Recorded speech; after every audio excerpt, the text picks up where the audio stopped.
d'abord, bonjour à tous. Je vous souhaite la bienvenue à cette présentation de la démarche qualité de vie au travail. Bien évidemment, on ne pourra pas traiter tous les sujets concernant la qualité de vie au travail. Donc, je vous encourage, si vous êtes intéressé par une formation plus approfondie, de vous inscrire sur un lien qui va être affiché au niveau toujours de l'onglet questions-réponses. Tout d'abord, je vais me présenter la société JP qui organise cet événement et je les remercie.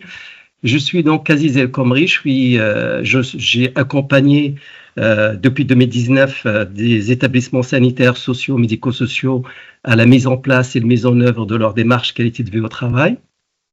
Je suis également évaluateur certifié et consultant formateur pour la société JP. Alors JP, elle a été fondée en 2006. C'est une société spécialisée dans la conception et le développement de logiciels dédiés vraiment au secteur sanitaire, social, médico-social. L'objectif pour nous est vraiment de simplifier et d'optimiser vos activités quotidiennes grâce à une suite de logiciels qui est assez complète et surtout modulable. C'est-à-dire vous avez le choix de travailler sur les modules qui vous intéressent, à savoir le module qualité. Mais ce module qualité vous permet déjà de gérer donc votre démarche, d'accompagner les résidents ou les patients, de piloter les opérations de vos établissements, tout ça dans le respect de la réglementation. Et ce module MS Qualité est complété par d'autres modules, je vais en citer 3 qui sont, on va dire, indispensables.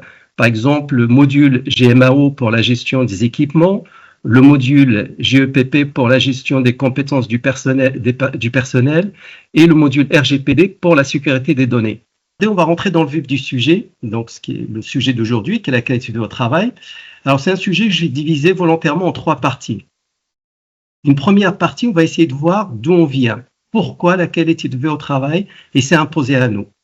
C'est vraiment un processus, un sujet qui est à la mode, on va dire, depuis quelques années, mais c'est un processus long qui a mis du temps à mûrir.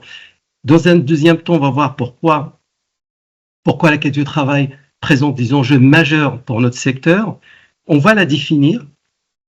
Une fois qu'on a défini la QVCT, on va regarder comment la mettre en pratique d'une façon simple et très opérationnelle.